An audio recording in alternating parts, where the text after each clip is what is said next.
Bonjour amis, je veux vous parler de la voiture Subaru Forester. Subaru est une marque avec de très bonnes associations, et ses nombreuses années de participation à des rallyes automobiles signifient que certaines personnes la perçoivent comme unique. Les classements de fiabilité donnent au Forester des notes élevées. Et en réalité, c'est comment? Qu'est-ce qui est cassé? Le Subaru Forester est une voiture très durable et résistante aux rigueurs d'utilisation auxquelles il doit souvent faire face. Les utilisateurs de Forester peuvent être divisés en deux groupes clairs, les passionnés et les ignorants. Ce dernier terme peut être considéré comme offensant, mais laissez-moi vous expliquer ce que je veux dire. Les passionnés sont des personnes qui connaissent leur petite créature. Par exemple, c'est ainsi qu'ils décrivent affectueusement leur Forester à l'intérieur comme à l'extérieur. Ils passent de longues heures sur les forums de discussion, ils peuvent remplacer les bougies d'allumage sans démonter le moteur et ils connaissent très bien le marché des pièces détachées. Ils savent quelles installations de gaz sont les meilleures et quels moteurs ont des sièges de soupape plus durs. Ils peuvent également conseiller et évaluer l'état de la voiture après avoir visionné les photos de l'annonce. Ils sont très utiles et, surtout, utiles pour résoudre tous les problèmes que d'autres utilisateurs peuvent avoir avec leur créature. Le deuxième groupe est composé de personnes qui, pour une raison ou une autre, à la recherche d'une voiture à 4 roues motrices, ont acheté un Forester. Ils ont généralement une installation de gaz qui fonctionne mal, ils comprennent parfaitement qu'un voyant de contrôle du moteur constamment allumé est un ajout gratuit mais nécessaire à l'installation. Ils ne sont pas pleinement conscients des différences entre un moteur en ligne et un boxeur, ils ne savent pas que l'essieu arrière est équipé d'amortisseurs à nivellement automatique, et ils ne s'intéressent pas à savoir quel moteur est le meilleur et lequel est le pire. Ces deux groupes ont une chose en commun, ils sont les heureux propriétaires d'une Subaru Forester, une voiture durable et sans problème, à la différence que généralement la soi-disant les ignorants ont moins de problèmes que les passionnés. Pourquoi? Parce qu'ils ne se soucient pas de l'état de leur voiture. Il est juste censé rouler et c'est tout. Et contrairement à de nombreuses opinions, le Subaru Forester se sent parfaitement à l'aise dans un tel environnement. Passons maintenant aux faits. La première génération de Subaru Forester est une voiture très réussie, quelle que soit la version du moteur. Nous nous concentrons sur l'unité de base, un moteur 2 litres non turbocompressé pas trop puissant d'une puissance d'environ 125 chevaux, selon la date de production. Ce moteur était associé à des transmissions manuelles et automatiques. Alors qu'avec la boîte manuelle elle accélère plus ou moins bien, avec l'automatique elle devient une voiture pour les extrêmement paresseux. De plus, même la version turbo la plus puissante n'offrait pas de performance particulièrement bonne avec cette boîte de vitesse. L'avantage de cette boîte de vitesse est sa durée de vie qui, avec une utilisation appropriée et des changements d'huile réguliers, semble ne pas avoir de fin.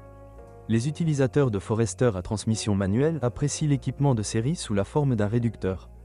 Il s'agit d'un appareil avec un petit rapport de démultiplication de 1,447, ce qui aide moins sur les terrains hors route que dans les montées, notamment avec une remorque ou une charge lourde. Elle est également utile en tout terrain, mais elle n'offre pas d'avantage significatif par rapport à la transmission automatique, qui vous permet de ramper très lentement et de contrôler votre vitesse avec le frein, ce qui vous donne en effet les mêmes possibilités, voire plus, que la transmission manuelle. Une autre différence entre une boîte manuelle et une boîte automatique est la manière dont la puissance est transmise. La boîte manuelle est dotée d'un différentiel central bloqué par un embrayage multidisque. Il fonctionne parfaitement dans des conditions tout-terrain et sur route, par exemple lors de déplacements sur la neige ou sur du gravier. Dans les voitures à transmission automatique, son rôle est repris par l'embrayage multidisque lui-même, qui fonctionne tout aussi efficacement. En fait, la transmission Subaru est si sophistiquée qu'il serait difficile de faire la différence sans savoir comment le mécanisme approprié est associé à un type spécifique de boîte de vitesse. Les deux mécanismes ne nécessitent aucun entretien et sont pratiquement sans panne, mais il est conseillé aux personnes qui achètent une voiture principalement pour la conduite tout-terrain d'acheter un Forester avec une transmission manuelle. L'embrayage multidisque d'une transmission automatique peut surchauffer et tomber en panne avec le temps, bien que cela se produise de manière sporadique. Le seul moyen de détruire l'embrayage multidisque plus rapidement est de rouler sur des pneus de diamètre différents pour chaque essieu, fabricant ou pression différents, mais cela prend plus de temps. Les ignorants mentionnés précédemment ne s'en soucient pas du tout. Les propriétaires de voitures équipées d'un réducteur doivent également compter avec des problèmes rares, mais néanmoins récurrents, liés à son fonctionnement. Plus précisément, il s'agit d'un mécanisme de commande avec un câble. En cas de forte gelée ou après un long kilométrage, et seuls les Foresters de première génération en sont équipés, le câble peut se coincer ou même se déconnecter du levier.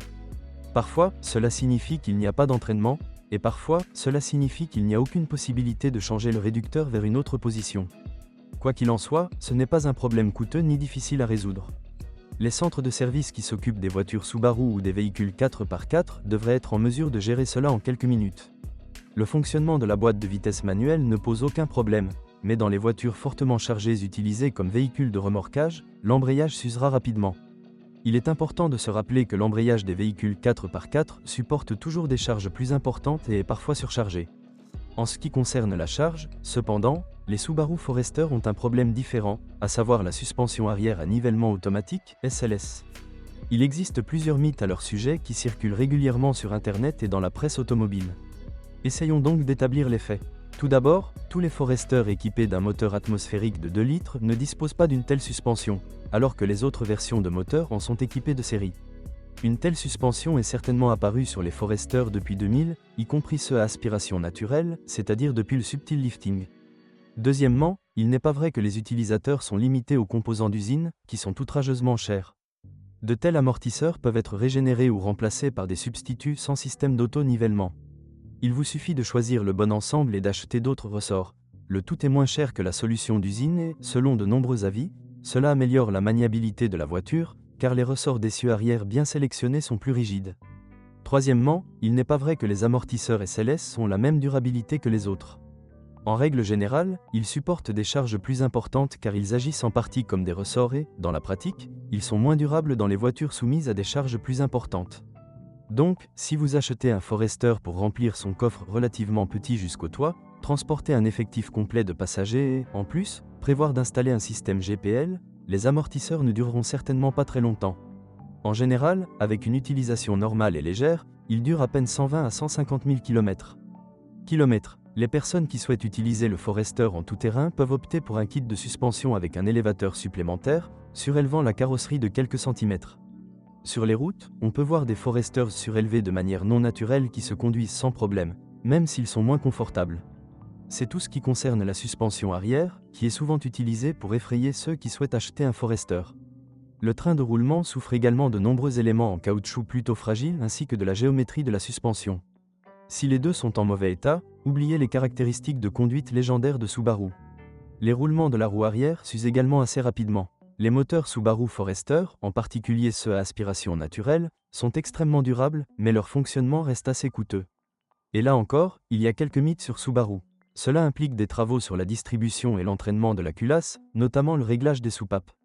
Il est vrai qu'il est plus facile de faire certaines choses en retirant le boxeur du compartiment moteur exigu, mais ce n'est pas toujours nécessaire.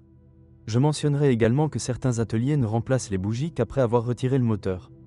Par conséquent, avant d'amener votre voiture dans un centre de service, il est préférable de fixer à l'avance le prix de l'intervention.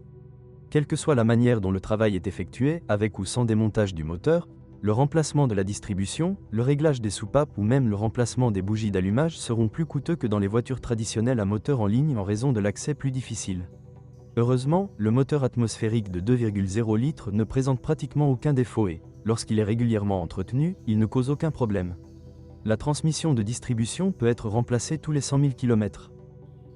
Sans se soucier d'une usure prématurée, et les soupapes n'ont généralement pas besoin d'être réglées, il est préférable de faire ces deux activités en même temps, si le Forester fonctionne uniquement à l'essence. Le fonctionnement au gaz nécessite de vérifier les soupapes un peu plus souvent, maximum tous les 30 000 km, mais apparemment l'utilisation d'un système de lubrification des sièges résout ce problème. Il convient également d'ajouter que les moteurs Boxer n'aiment pas fonctionner avec un niveau d'huile moteur bas, c'est pourquoi il doit être vérifié régulièrement et assez souvent.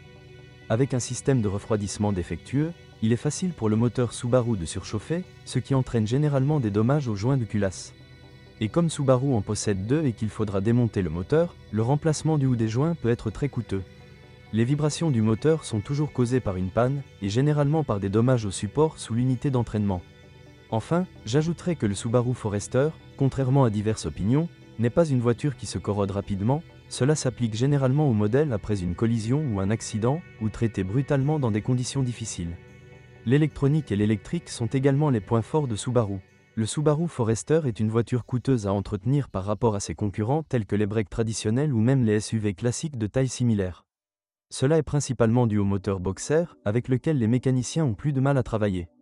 De plus, même le moteur le plus faible a besoin de beaucoup de carburant, car descendre en dessous de 10 litres 100 km est hors de question, et en roulant au GPL, il faut compter avec une consommation d'environ 12 à 14 L 100 km. L'installation de GPL améliore réellement les coûts d'exploitation liés au carburant, mais vous devez réfléchir soigneusement à l'installation en raison de la nécessité de réglage plus fréquent des vannes. Merci de m'écouter, n'oubliez pas de vous abonner à la chaîne et de noter ma vidéo. Si vous connaissez des problèmes avec cette voiture que je n'ai pas mentionné, Assurez-vous de les publier dans les commentaires. Bonjour les amis. Vous cherchez une voiture d'occasion? Vous devez prêter attention au site web carm.pro. Carm.pro est grand catalogue de voitures, moteurs, boîtes de vitesse. Et le meilleur, c'est que vous pouvez trouver des informations sur les pannes de n'importe quelle pièce. Complètement gratuit. Allez sur le site web carm.pro et découvrez tous les éventuels points faibles des voitures d'occasion.